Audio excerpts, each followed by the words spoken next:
Okay, we're live.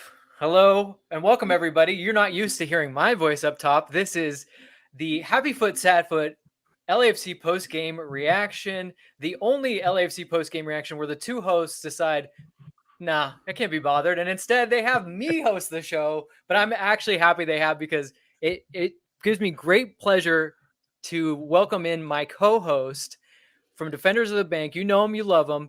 Maybe you know him as JR, maybe you know him as a Scarf, but all I know is he is the nicest, coolest man in LAFC history. I love him to death, and I'm so happy that I'm getting to do a post game with him once again. It only took an entire season for it to happen, but JR, welcome, bud. Man, does it feel good to be back reunited with you, man. I want to get that song, although we probably taken down for copyright, reunited, and it feels so good. I mean, yeah, it took us a whole season. If you're not used to hearing his voice, guys, hi. It's the Scarf on Happy Foot, Sad Foot. I love it. Thank you guys, by the way, at Happy Foot, Sad Foot for asking me to be on this. This has been so much fun. And I have a feeling we're going to talk a whole lot about Vancouver over the next month or so. Unfortunately, we're going to have to, whether we like it or not. So we're doing it. For all of you, JR is the only new one, but if there is any new viewers to the show, the way we do this is we kind of give an instant gut reaction. So JR and I will bounce it back and forth. And then callers, if you want to get in, give us your happy and sad foot or feets. We will figure that out sooner or later. Whether it's feet or foots, but one way or another, just have one bad thing that happened, one good thing that happened, and then maybe I'll throw you a bonus question. JR, you kind of alluded to it. Lots of Vancouver over the next couple of weeks. So how are you feeling coming out of that match where generally LAFC does not play well on turf? I wouldn't say that they play poorly. I mean, there was definitely phases of the game. Right, sure, where LAFC looked good and then where they didn't look so good. Yeah, first hour of the game, I thought we were fine, right? If we keep playing that way all the way through for 90 minutes, we're walking out of there 1-0, maybe even 2-0. We had our fair share of opportunities. Obviously, so did Vancouver. They made the most of Richie Larea as best that they could. But I really did feel like this was a tale of the first hour and then the adjustments. And I think that we kind of got out adjusted in a way a little bit. And it's going to be really interesting to see how this plays out over 180 or 270 plus minutes now over the course of these three game first rounds. I don't even know how to say it. I hate it. I don't like the format. Yeah, I mean, don't give it a name because it's probably just going to change again. So honestly, don't even get used to it. But for those of you that don't know, the way it will go now is it's best 2 out of 3. And if you're wondering, how do we do that in soccer? Well, let me tell you, because it is a new thing. So best 2 out of 3, they're going to play, as JR has already said, we're going to play Vancouver. So LAFC ends in the 3rd spot. They will play number 6, Vancouver. It will be a home and away flip-flop. So LAFC, if they have to, will get 2 home games. Now, the first team to win 2 games gets to move on to the next round. No draws. So every game, 90 minutes. If it is tied after the 90 minutes, we'll go straight to penalty. So MLS is once again kind of flipping the script on how things are done around the world. We may love it, we may hate it. All I know is it's just weird. It's very MLS, right? This is hearkening back to the days of the running start PKs and the ridiculous kinds that they used to do at the end of some matches. But it just feels very American soccer rather than world football, right? This whole format. Look, it's all because they need that Messi money and the TV money. And unfortunately, they didn't get Miami in the playoffs. So now they're like, well, all right, we'll sell this as a innovation for playoff football. And I don't think it is. JR, I had to put this comment up on the screen because you and I are both big Giorgio Chiellini fans. And he went 90 minutes on turf and he made it, although he almost got himself his second yellow late in that game.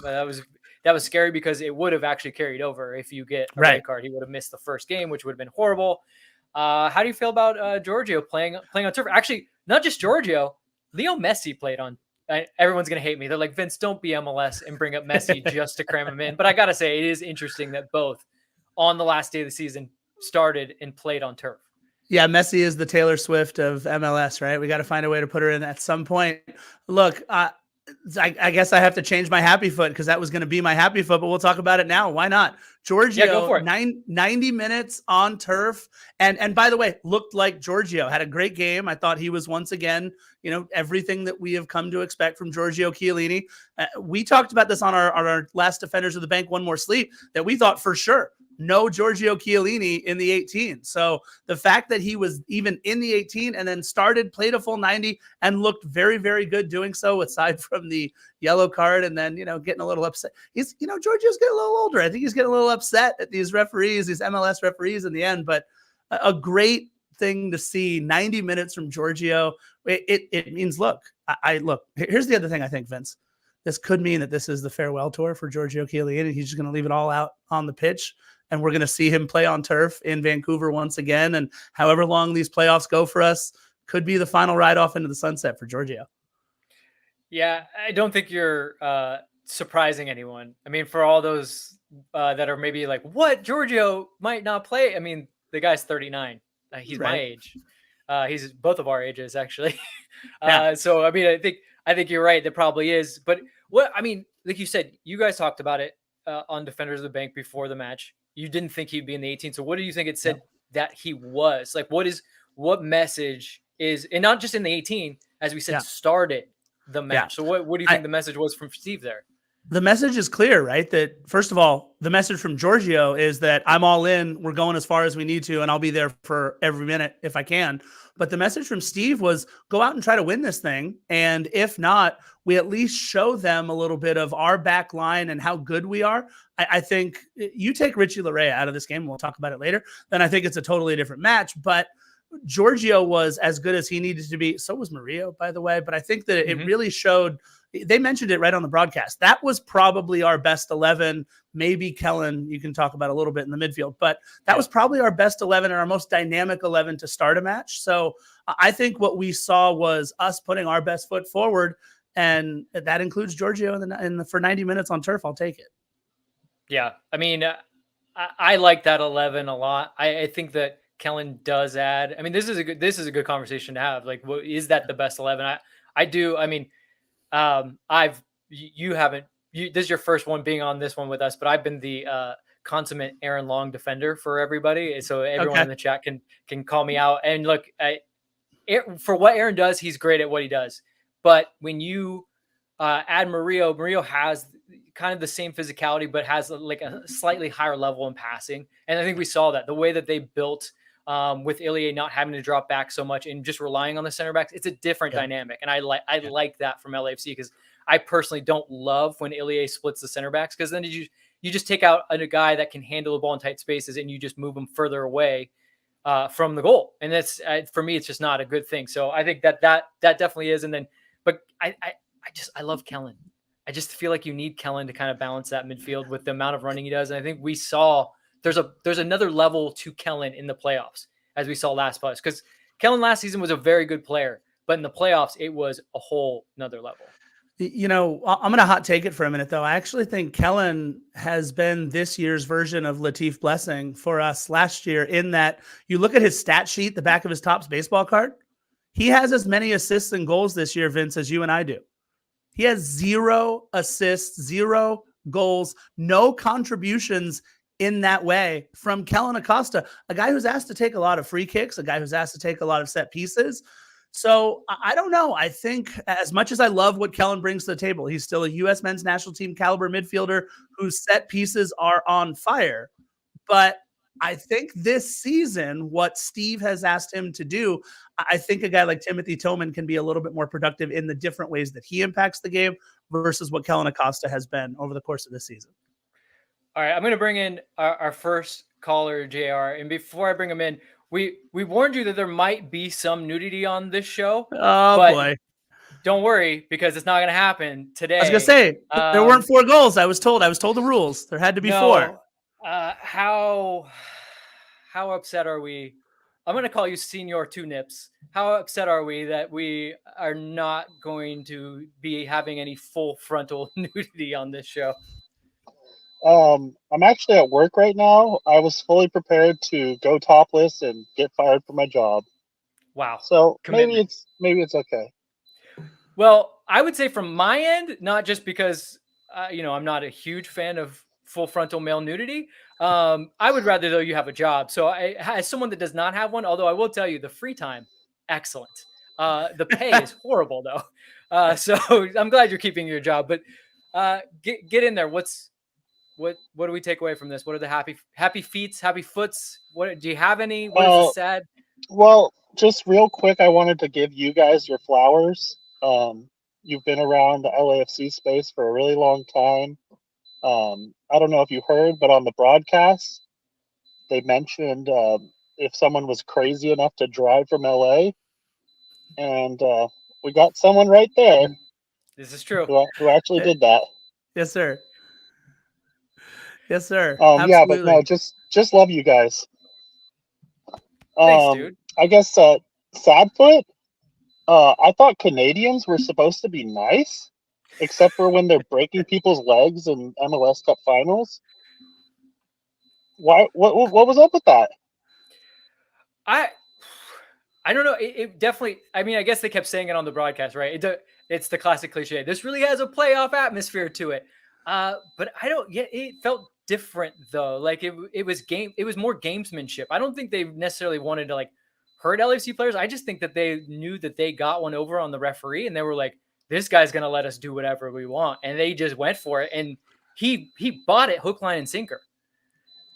Yeah, I think what made it feel like a playoff match are those yellow cards in the first half, all those yellows that LAFC was getting. It made the game more tense, right? Especially if you're LAFC. I have a theory on the yellow cards. Okay. My theory on the yellow cards was the referee just wanted to show people what color his jersey was. He was saying, this is the color that I'm wearing tonight. He's like, I could have gone something else, but I just want you guys all to know. And by the way, if we want to do a full like 110 football reunion, Connor is getting in here, and he's Canadian, so he knows a thing or two. He says it's just Richie Larea. So I guess I was referring to the booing of Max. Why were they booing Max? Because he's good. I know they're not very polite. Maybe weren't they not booing him until after he saved the first PK, and then I think they started booing him, right? I think. And I don't think we have anybody from Vancouver in this chat, so I think I can say this, but haven't you guys always felt like Vancouver is kind of like its own thing? It's not really Canada. Like, I know it's not really, it's definitely not the US, but like, it doesn't seem to have the same. It's the California of Canada. Yeah, there's just something different. Like I feel like the courtesy and the niceness is just not the same. Maybe it's that good old BC Bud. I don't know, but it didn't chill them out. Yeah, no, it's beautiful to be there, but if you had to play on this carpet, I wouldn't be very chill either. I mean, that's miserable to play on over the course of a 34-game season. So how would the carpet do the shirtless? What kind of if we're talking you had to do you scored a goal, if you're scoring a goal, you're ripping your shirt off, I'm gonna guess. Are you sliding or are you not taking that chance? I'm ready for the chafe. I'm ready for the chafe. Full chafe. Take the chafe for the team. Will we see before I let you go? I think this is gonna kind of be how we have callers that come in sign off. What percentage do you feel comfortable of LAFC going to the next round, getting out of the first round? Now that we know we have to play Vancouver again, so give me a percentage, and then special sub question: Do you think sometime in the playoffs we will reach that threshold where we will see you topless? Well, 100%. I mean, look what we did against Vancouver in cup matches this year. It's not a question in my mind. As far as if we'll see the Nips, in playoffs, the number gets lowered to 3. So I think we will. Okay. I think that's fair because I think, look, you're right. Playoff goals account a little bit extra. And I think it's a good hedging that you said 3 because 2's 2. We're going too low. They're not worth double, but 3, I think that's fair. I'm excited. I'm gonna make sure I tune in when we score 3. I'm coming back. I'm gonna see it. I'm ready. If I knew how to do this better, you think I would? Because if Darren and Travis know technology, you would think I could pick this up, but I can't. I don't know how to put the name that you put in. But you put no Paul Areolas, which is a fantastic name, and I wish I could have put that on there for you as your banner. But hey, I'm new. This is my first day. You're new to the pod. You'll figure it out. Yeah, it's my first day. You're just getting adjusted, just like Mario. Mario's still getting adjusted. Mario. Oh, don't even start. Don't even start. Well, I'm gonna let you. Yeah. I'm gonna let you get back to work. Get Connor on here. We'll see if Connor wants to come in. I'll let you get back to work, and Scarf and I will pick up the Mario Gonzalez. Snake bit Mario, El Agua Pistolero, as I call him on the on Defenders, the water pistol. I just can't, man. The man has absolutely no confidence right now, and I'm not going to stand for him, but I will say this: getting in positions to score like that are almost, they're not more important, but it's a skill. It's more of a skill, because finishing can be streaky, as we see. The man has zero confidence, zero luck right now. Yeah. The fact that he keeps getting in those positions makes me feel less worried about him. And actually, not a horrible shot, decent save. The guy gets a toe to it. It's not like he put it, like we've seen guys get in that spot and just like slam it right into the center of the goalkeeper's chest, right? Right. But I will say this: if I'm Steve Cherundolo and I'm like, hey, we've got 10 minutes left in this game, a la Gareth Bale, that might not be my first choice at this moment.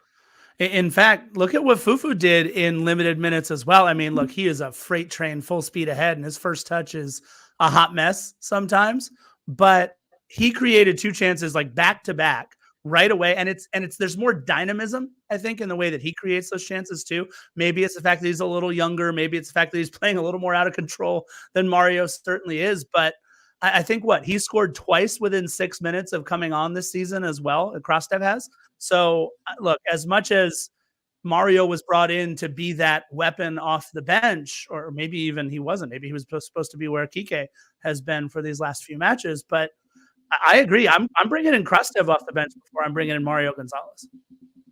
Yeah. Yeah, it's tough. I think you're right. I think Mario was meant to be the starter. And I think that they looked at Kike Oliveira and said, okay, well, guys that come in here and they're kind of speedsters, it takes them some time to get up to understanding that MLS is a physical league. And even if you're fast, like, guys will find ways to put you down.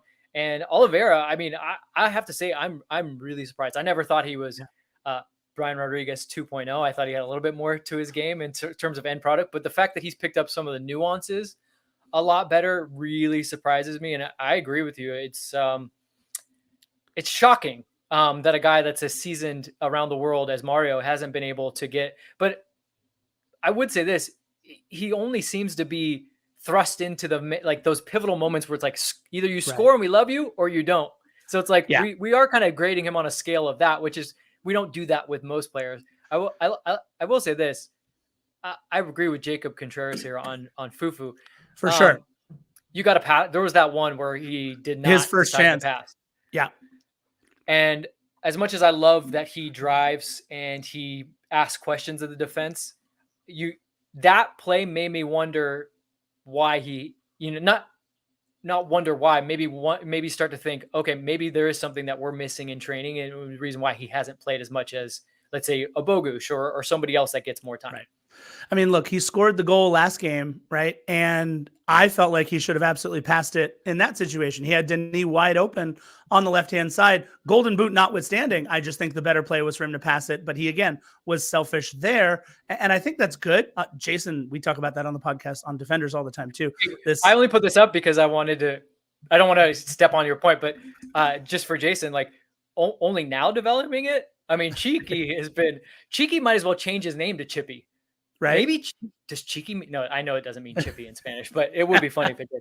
But yeah, that's kind of him. Yeah, especially this season. I feel like it's even more that now. Isn't there stuff going on? You may know a little more than I do.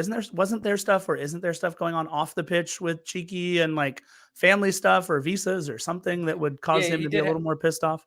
He did have a family matter, so you never know. I mean, that's just kind of the way he runs, and maybe some players need, this is the way some professional athletes are. They can't compete to their highest level unless they're literally pissed off every second of every game that they play. And I think that's kind of cheeky. And I think the other side of it is he has been, other than Danny Bouanga, LAFC's most consistent and best player the entire season. So if you're the coaching staff, what do? You tell them like, hey, can you calm down a little bit? But also like, you're doing great, kid. Like we can't really blame you. There's a reason why he's a finalist, right, for Defender of the Year. I mean, I have been shouting from the rooftops, he should have been an all-star. He should get more recognition throughout the league. But he is also, it's that Luka Doncic factor, right? You got to know when to rein it in. You can't be sitting out games because you take too many yellows. You can't be sitting out games because, or being pulled in the 75th minute in a match where we would really like to have you there. But because you picked up a silly yellow, because you are doing things we can't have out there, we have to cover our butt at the end of it too. Yeah. Well, this is a hot take. Ooh. Thomas G. Wow. I just have to. He wasn't that really? bad, right? He was yeah. fine. I mean, maybe that is a tough finish on that corner, but the one that fell at his foot right in front of goal. That one. Yeah. You really don't like Timmy. Scarf, did you give a sad foot? I know you gave a happy foot.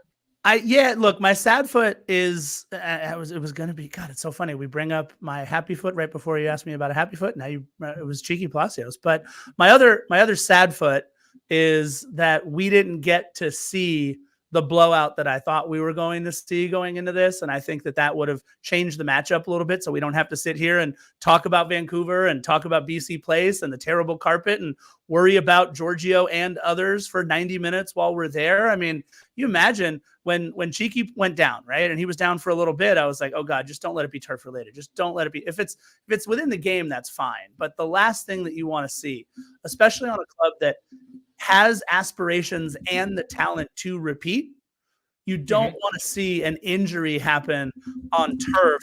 And like you said, now it shapes up to the potential, right, of us playing 90 more minutes for sure in Vancouver on turf.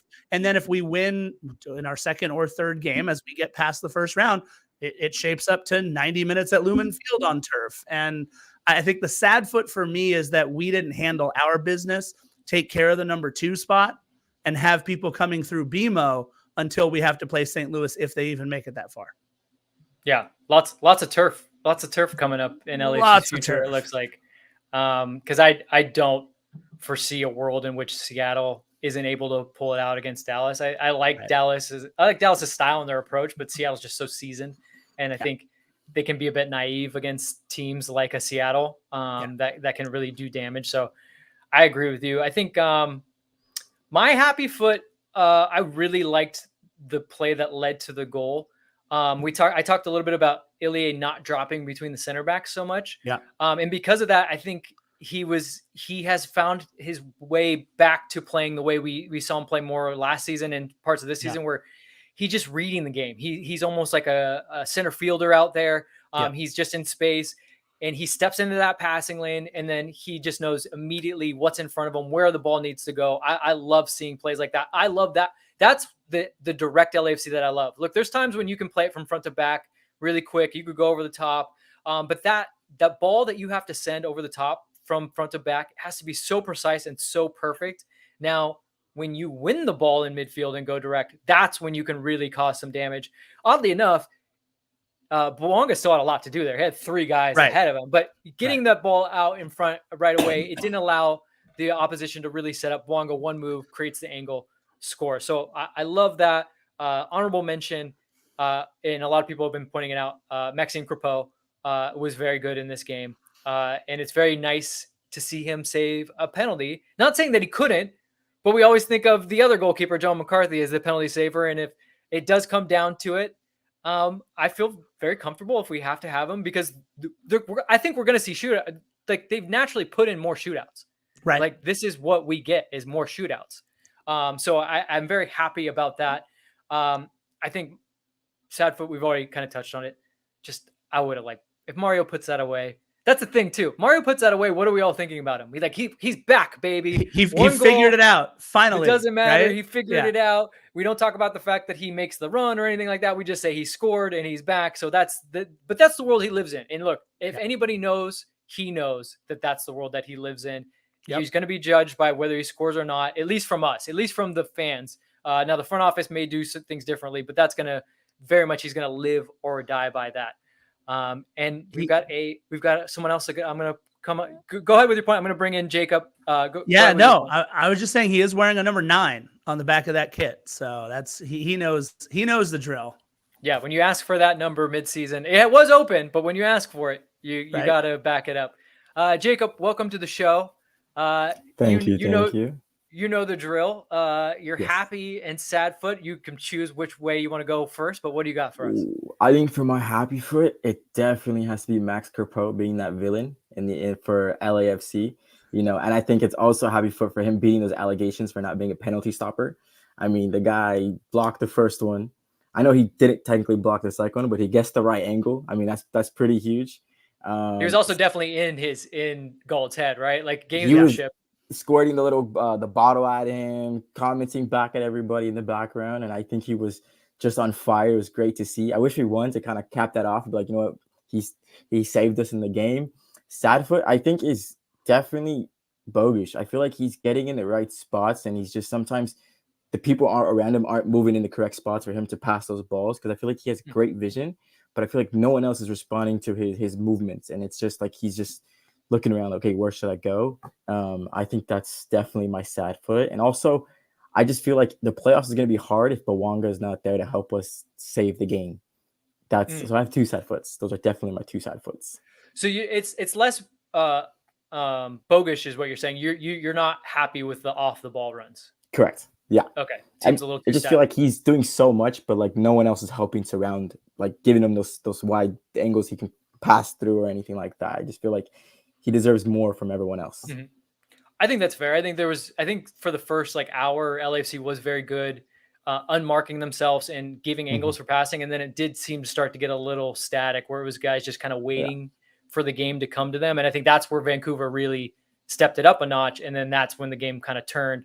And then I think when they made the changes and, you had the extra chances, and you did see a lot of guys running off the ball. So that's a good point, Jacob, is like when LAFC is static, then it's Bouanga or nothing. When LAFC is running, then maybe we can create some more damage. And sure, maybe Bouanga still scores that goal, but you got more options and more guys running. Great points, Jacob. I'm going to ask you what I've already asked before is your percentage of how you feel LAFC will do getting out of the first round. And now that we know we're going to play Vancouver, a whole lot of Vancouver coming up. How do you feel? First round, I'm giving us 75%. And I think we're going back home for the first game, and I think we'll have all the confidence now that everyone's healthy again. But I believe no one's on the injury chart, I don't think. And so I feel like I'm giving us a good 75%, depending on who else is going to step up. And I think it just needs to be a team effort. And it would be great to see a 3-0 win, and there's two different goal scorers instead of just a hat trick from Bouanga, in my opinion. Okay. Yeah. And you said, I love that you said first round. So I can tell your mind's already thinking towards farther on. What give me a percentage of good, not winning. Because I think when you get to a final, even though obviously being LAFC fans and the finals that we've lost this year, it's been heartbreaking, disappointing. But when you get to a final, like there is some joy in just getting to a final, and that a final is what it is. You either win it or lose it. So I don't want to put a percentage on that. But what is the percentage of them getting to the final? To the final, I'm gonna give it 60% because I feel it's high. It is pretty high, but I'm also feeling confident now that we're fully healthy again, and now that we've gotten some confidence, and I know we tied this game, but we didn't lose the game, which is great for the team. So I think that gives them some sort of confidence. We didn't lose the game against a team that not desperately, but they needed to win in order to go above, to get higher in the rankings. So I'm giving us a good chance because I think St. Louis is a great team, but I think if we get them second time going again, I feel like we can probably do some good work now that we've kind of studied them lately, and we did really good against them when we played, in my opinion. Yeah, I mean, would you guys say that they didn't play? Obviously, they didn't run them off the field like they did in CCL, but I'm not as worried about this team going to play in Vancouver now, right? Or am I being because they also looked good. It wasn't just the fact that they get a 1-1 draw in Vancouver when Vancouver kind of had more to gain from this than LAFC did. LAFC was just standing pat really from this, right? Obviously, they dropped down one spot, but they couldn't go up. And they get a 1-1 draw, and they played some nice football at times. So do you guys feel like turf is going to be a problem? Look, I think what we talked about is enough times on turf can lead to enough problems, right? I mean, you have enough variables in the equation. Eventually, one of them is going to trip you up. And I don't think turf in Vancouver will be a problem, right? But then we're talking about playing against one of the gold standard franchises in MLS and one of the most talented clubs in the league in Seattle, at Lumen Field, in that environment where we know they'll have 40,000 plus there, and it's still on turf. And look, it's a place where we haven't played well over the course of our 6 years as a club. So I'm not worried about Vancouver on turf. I am worried about turf in Seattle. Yeah. I do have Jacob. one question though. So after this first round, is it also best of 3 if you go past the first round, or is it just best of 1? Great question.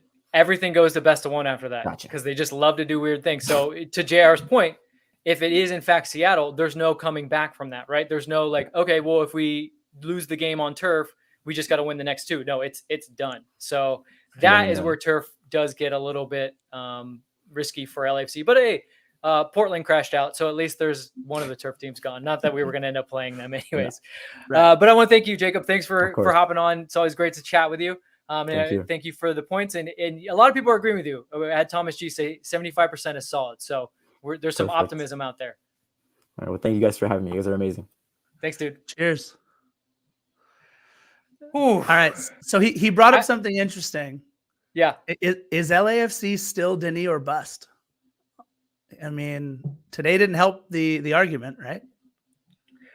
Yeah, it's hard for me to say, like, because like every team has like a go-to goal scorer, right? And a lot of teams, like, that guy doesn't. If that guy's not going, normally your goal scorer is your best player. So if that guy's not going, then you're not going.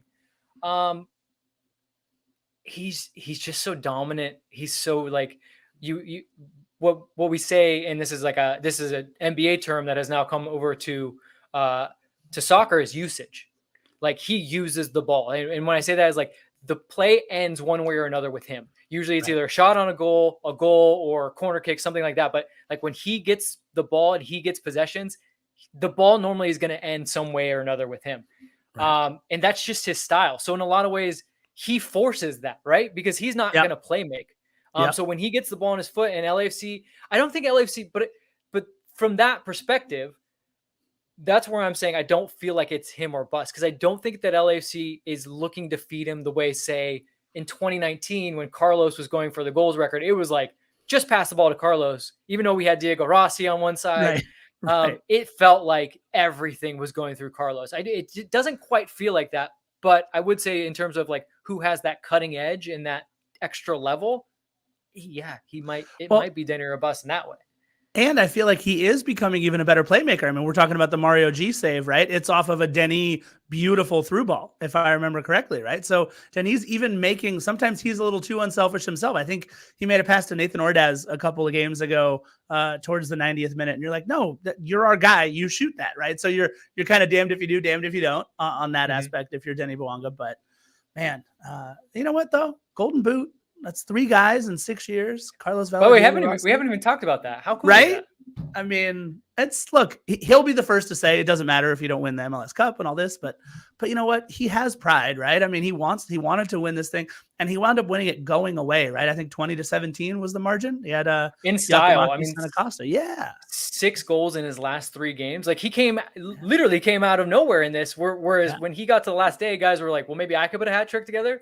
No, man. Denis Bouanga scores a hat trick. You can't do that. Right. And look, he had no hat tricks in his entire career before this year, and he has 4. Just loves them. And in all different competitions, all different situations. Because you could say there's guys that score hat tricks only at home or only against bad teams. The dude does it all over the place. And that's pretty cool. But yeah, an individual award isn't gonna make us all happy at the end of the day, unfortunately. Yeah.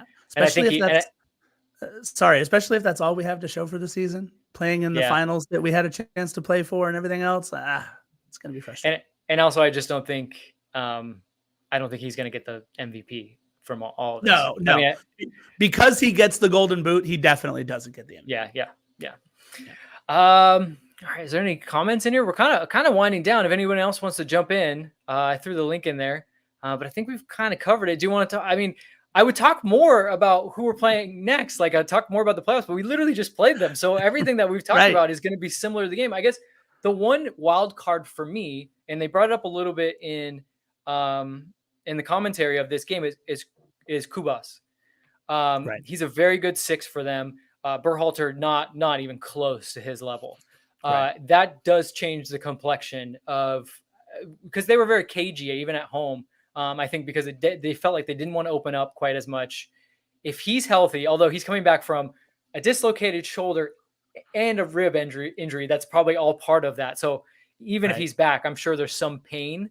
But that could be what the wild card in this matchup is. And you wonder how much Vanni Sartini was telling the truth when they said on the broadcast, if it was a playoff match, he would certainly be playing. Well, right. I'd say that too if I had no intention of playing the guy this time anyway, right? So you wonder, look, LAFC is going to train for the eventuality that Cubas plays. I think we'll certainly, because I think it was you that said every game is a week apart from each other, right? Yeah. So this has the potential. He'll have a week to get healthy from today. And even if he doesn't play at home for us, then he may wait until he plays at Vancouver, because you're at least guaranteed that second game. So I think I totally agree. I was going to ask you too, are there any changes you make in the 11 moving forward on LAFC side? I mean, I guess it depends on how fit Kellen is, but I feel fine with Tillman in there too. Tillman's a little bit more of an offensive option, right? He's not going to cover as much ground, but to your point, Kellen's not going to give you any stats. Right. He's the do-all guy. And honestly, with Ilie playing the way he has, maybe you don't need Kellen because Ilie is really covering a lot of ground. So I think that's probably that decision. And then who partners with Giorgio Chiellini is going to be Steve's two biggest decisions. Because I think the front three is the front three. I think Bogusz has earned a spot. Ilie obviously earned a spot. Your fullbacks are the same, at least for this round. So I think those are your biggest decisions. And it will be interesting. It really will be interesting. And to your point, LAFC will train as if Cubas is playing. I mean, they'll train. I don't think they train as much per opponent personnel, unless it's like Messi. Right. I think usually, and this has kind of been the way LAFC's been from day one. It's like, we play the way we play. If our plan A is on, it doesn't matter who's on the field. We're going to win this game. However, the day before, I think the coaching staff goes in and shows some videos and goes, hey guys, just a heads up. This is kind of, if this guy gets in this situation or when they get the ball here, these are some of the things they like to do just so it's fresh in your memory. But I don't think they spend a whole week going through all that. So it's an interesting approach to the playoffs and an interesting way to play. But I have to keep saying it, a whole lot of Vancouver. I don't love it. Maybe it's because it's the 2 out of 3. Like, I wouldn't mind playing maybe Vancouver in a one-off, but like just back-to-back games against teams, it always just, especially in MLS, it turns into a wrestling match. Games are tight. They're just not as fun. And I caution everybody, playoff soccer is fun because there's consequences and there's real stakes on the line. It's not fun in terms of how pretty the football will be. I have a very good feeling it will not be very pretty. Yeah, look, even if they go to the standard, right, home and home or home and away and aggregate format, I'd be okay with that, right? You still get 2 games. The team still knows they're playing at their place, but it feels very American soccer. I don't love it. I'm going to blame LAFC and Philly because MLS probably saw that final and was like, you know, how cool are shootouts? Shootouts are great. How can we get more shootouts? I've got an idea. Let's force it so that they basically have to have them. You know what it was all about. It had nothing to do with our final last year. It has to do with that guy hogging up all the payroll in Miami this year. That's for sure. They wanted to try to milk out one more game with him, one more shootout with 19 cameras going all at once. Look, they're trying to milk the cash cow, and they did a great job of it. But, yeah, Timothy. Yeah. Finally set in for Timothy. Sorry, bud. Yep. Could be 4 games in a row with Vancouver. Right. I think that's a pretty good place to wrap it up. I think we've covered a lot of stuff. I want to thank you, JR, and a lot of people continue to stream in with the 110 football comments. Yes, this has been a 110 football reunion of sorts, and it warms my heart to see some of the fun comments and also some of the banter about 110 because that's what it was always about. So it has been awesome. But despite 110 being on, JR, we can find you somewhere week in and week out, multiple times throughout the week with that beautiful scarf wall. Can you please tell the people where they can find you? They should. There's a lot of crossover here. They should already know. But for anybody that doesn't, for sure, listen to this man so you can find him. We are at Defend the Bank on Twitter, but everywhere else, we are at Defenders of the Bank. We're going to be recording, I think it's episode 282 in just a couple of hours. Philly is actually calling a game at UCR right now. He's doing something for the ESPN Plus network, so that's pretty sweet. But yeah, man, Very we'll cool. be here. Head on over. We do our stuff live right off of StreamYard as well. And again, thank Travis and Darren and you guys for bringing me on. This just felt like really comfy slippers, like slipping right back into it again, man. I absolutely loved it. Any big plans for the playoffs, or is the schedule pretty much the same? You do the night before and then a recap, or are you guys going to be adding anything more? Especially this week. I leave in about 9 hours to take 38 eighth graders to DC along with 7 other teacher chaperones. So this week is going to be recover from DC and then have enough energy to do one more sleep on Friday and a game on Saturday. So very interesting time to be in the nation's capital. So that will be interesting for you. But actually it's kind of neat. They're going to get to meet with Senator Alex Padilla before we leave too. So they'll be able to ask him some questions. It's going to be fun. But yes, this is a very interesting time to be heading to DC. And I love the chat. Dude, the chat was on fire today.